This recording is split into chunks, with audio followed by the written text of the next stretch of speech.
the west elevation here. Again, looking at that glass on all three sides, and then that public plaza area back along the park area here. There were some floor plans that were shown. I won't go into a lot of detail on that. This is the second floor, again showing the event area here. So the area that has the glass all the way around it. A number of offices back in this area here, and there's windows for each of those offices. This is the first floor of the building. Again, with the event area here, a lot of public areas along the front over in this area here, and then that plaza located in this area right here.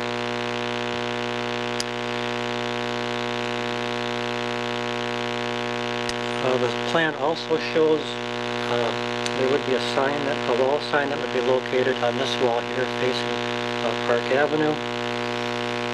The proposed rezoning and site plan is consistent with the city's comprehensive plan, which shows the area as school or for university use. And then also the Third Ward neighborhood plan that was put together back in 2001 shows this area as part of the university campus. The Waterways and Parks Commission reviewed this last Wednesday, and they recommended approval. As I mentioned, they did have some discussion about the south elevation of the building, but in the end they did recommend approval of the project. And regarding grading and drainage, the project narrative discusses the storm drainage for the project, and the plan is for a biofilter to be located in this area here that would drain from the building before it got into the creek. The stormwater management report and stormwater calculations will need to be submitted to engineering. Water and sewer is available to the site. Regarding traffic, traffic generated by the proposed improvements should remain relatively constant compared to the current conditions.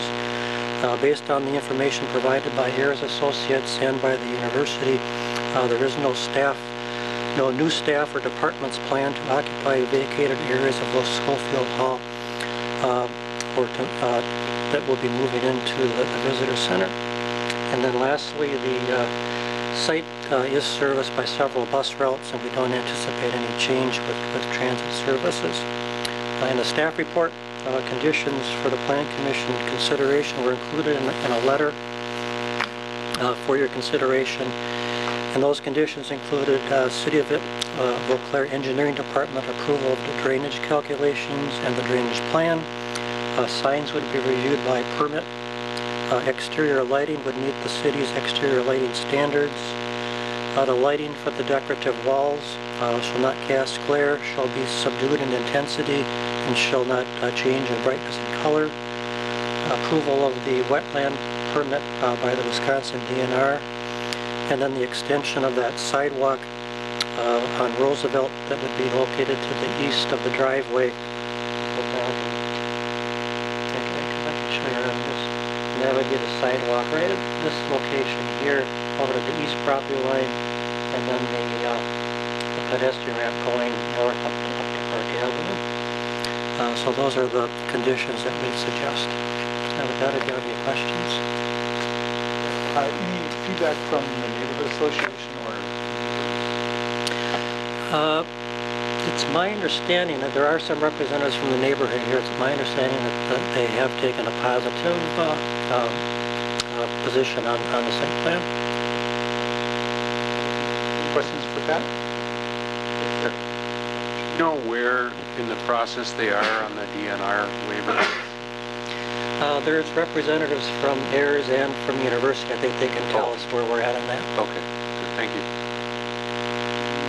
Questions?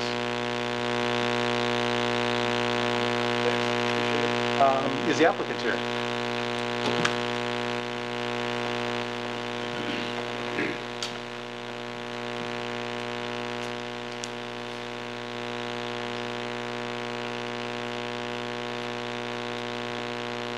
Good evening. Thanks. Yep, you bet. I'm Angie Goodwin with Ayers Associates here representing the university. I also have Mike Brindo with campus, and Travis Schroeder is our architect for the project. So in response to the 6 comments from city staff, certainly the university is in concurrence with all of those comments. I would just like to make a clarification on item number 5, approval of the wetland permit by the DNR. We are not proposing to fill in the wetland at all, so we do not need a wetland permit. That wetland setback review comes up through the DNR stormwater permit that we need to get, so we're just looking for a no practical alternatives review of part of that parking lot within that wetland setback, so maybe that wording could just be modified to adjust that. I did want to make one other comment. We did show those bike parking stalls at the building. After we have submitted this, the university has asked if we could possibly consider to not have those, because as part of the Roosevelt reconstruction that was just done last year by campus, they show up on sheet C400 that's in here, but just across the street from here, right next to Schneider Hall, there were 33 new bike racks added, so parking for 66 bikes. And campus has noted that those are not anywhere near full most of the time. And so I guess I'd just like to request if we could consider, if campus does not want those stalls here because they have so many right across the street, if that would be acceptable. Oh, I wanted to address the question too about the timing of the DNR permit. So when we submit to the DNR, we have to have our final calculations for all of the stormwater that's required, and the site plan throughout the design process keeps changing and tweaking and adjusting as we get comments, etc. So we really have to wait until we get to the final site plan, which is due to be done hopefully near the end of April, and so we'll submit at that time. So we should get that DNR response within 14 days after that submittal. So by about the middle of May, we should have that response. I have a follow-up on that. So, did I understand correctly that it's just the parking lot that encroaches a little bit on the setback? The building does not? Correct. The building does not at all. Okay. And the parking lot looks like it doesn't encroach much. Generally, the back 8 stalls do. You're actually seeing the ordinary high water mark setback here, the wetland setback. Can I draw on this map? Yep. Pat? This is the wetland setback, if that helps. Yeah, that helps. So that's the wetland setback, so those back 8 stalls is what's encroaching on it. The existing parking lot actually encroaches on it more. So we definitely had a goal of reducing that, so we're actually improving the situation with this. Thank you. Mm-hmm. Jeremy. Mr. Chair, thank you, Ms. Goodwin. I guess regarding digging a little deeper into that wetland setback of 50 feet, I'm not really sure exactly what the DNR considers in that decision, but have you considered doing like permeable pavers for that, or a permeable parking lot in general for that space? Yes, absolutely. You could do permeable pavers. There's also a permeable asphalt that is more commonly used in parking lots rather than the permeable pavers. However, I would not recommend that to campus in our northern climate here. I believe there's maybe a few other projects that have tried it, but I don't know of any projects that the clients are very happy with and have been successful just because of the heavy sand salt use and the plugging of that and the constant maintenance that's required. It would, if it were done, it would likely plug and not really function as a permeable pavement in my opinion, so I would not recommend that. But it definitely was considered, and that'll be part of our, we'll have to discuss that when we submit to the DNR, why we do not recommend that. I have one more question. Sure. I hope this is my last one. Could you explain what exactly a biofilter is? And is that something that remediates a little bit this encroachment on the setback?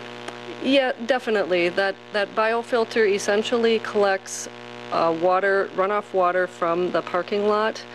Because that's where your contaminated stormwater, and by contaminated it's total suspended solids that are collected from everything that falls off of your car as you're on that parking lot, all the silt and sand, etc.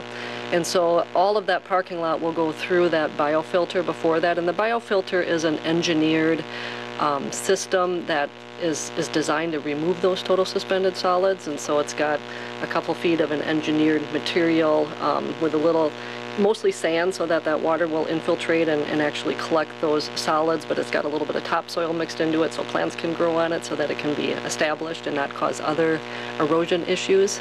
And so yeah, that is that target, it's required regardless because we're disturbing more than an acre, and so we're required to do that treatment.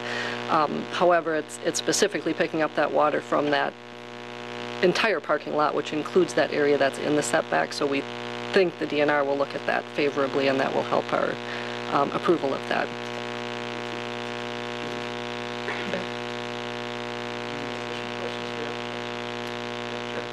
Thank you, Mr. Chair. I was wondering, Ms. Goodwin, about the crosswalk, particularly on the far west side, and how it has that angle off the exit, presumably where the large tours would be leaving from and entering the campus. Seems to be a really pretty wide stretch of the road because it includes the drop-off zone, and I guess I'm a bit concerned about pedestrian safety there because, at least the way it is now, cars kind of whip around that corner, but it does. I was just there right before arriving here, and it has pretty good sight lines right now. Yeah. But there's trees that are proposed to be planted at that corner too, so I guess I was interested in hearing more about how you're going to make sure that traffic is calmed and also aware of more pedestrians in the area as a result of this project. Sure, and that wider area that you're talking about, so the alternative pavements are really covering this whole space, and the whole purpose of that wide alternative pavement is for traffic calming, so that it's a primary pedestrian facility and a secondary vehicle facility. However, there is a lot of vehicle traffic through there, there's no doubt about that. So, I mean, we anticipate the majority of the traffic will be directly coming into the doors here and going out. This additional pavement is actually an additional cost that doesn't really need to be there, but we've recommended it to campus to create that traffic calming with the different materials there. That'll be a mixture of bricks and concrete through there. So that's the whole reason for it, is the traffic calming, and you're correct, it is a wide area, but that's the reason why. Mind if I have a follow-up question?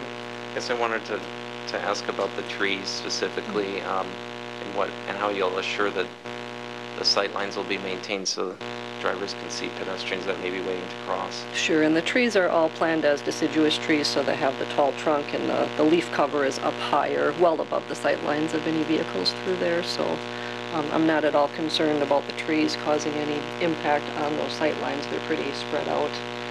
And again, that's just the trunk that you're going to see.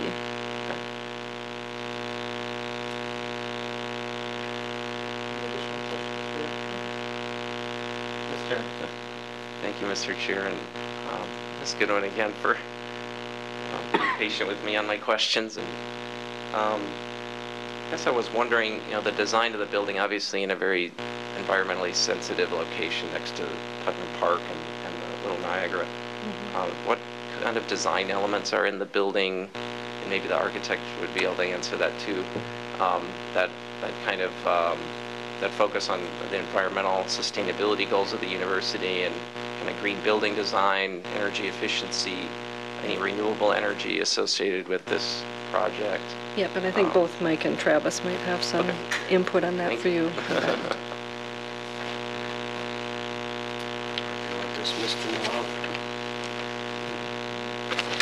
Travis Schroeder with Ayers Associates. To answer your question, we did take a look at a lead early on in the project. Obviously, due to budgets and stuff, we did not pursue any type of certification for this project. However, we still use some of the ideals of LEED moving forward. For example, on the electrical side, all lighting is going to be high-performance LED. We do have a lower power density of less than 1.2 watts per square foot. We do have occupancy sensors as well as daylighting sensors, so when it gets too bright in the room with daylight, the lights can shut off or will shut off. Also, the university has requested we provide 3, I think, future electrical vehicle power station conduits. We're not putting the infrastructure for the stations at this time, but at least the conduit is there so we don't have to rip up the site to provide it later. As far as plumbing goes, we are providing low-flow water closets that are 20% less than the LEED requirement as far as water use. And as far as the big energy systems, we did not pursue any type of solar voltaic, solar thermal, anything like that. We are tied into, the universities are tying into their steam water or chilled water and steam. So really trying to improve the efficiency of the building's MEP systems, or at least mechanical systems, really tough to do when we're tying into that system and not being its own standalone system. So we did look at a lot of different LEED things and applied as many as we could. Some are just impractical at this site, in this building. Oh, you want to follow up? All right. Just as a follow-up, we're also working with our student office of sustainability on some initiatives that they're interested in incorporating into the building. And those aren't finalized, but an example of that would actually be putting in an electric car charging station or putting in the infrastructure. They're also very interested in ensuring that we have plantings that are suitable for the site. So, and those are ongoing conversations. And the students would be funding it separate from the budget for the building itself.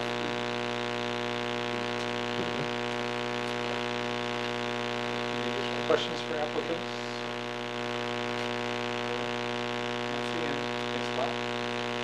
Come up. This is a public hearing, so if there's anybody here that would like to discuss the item, now's your opportunity.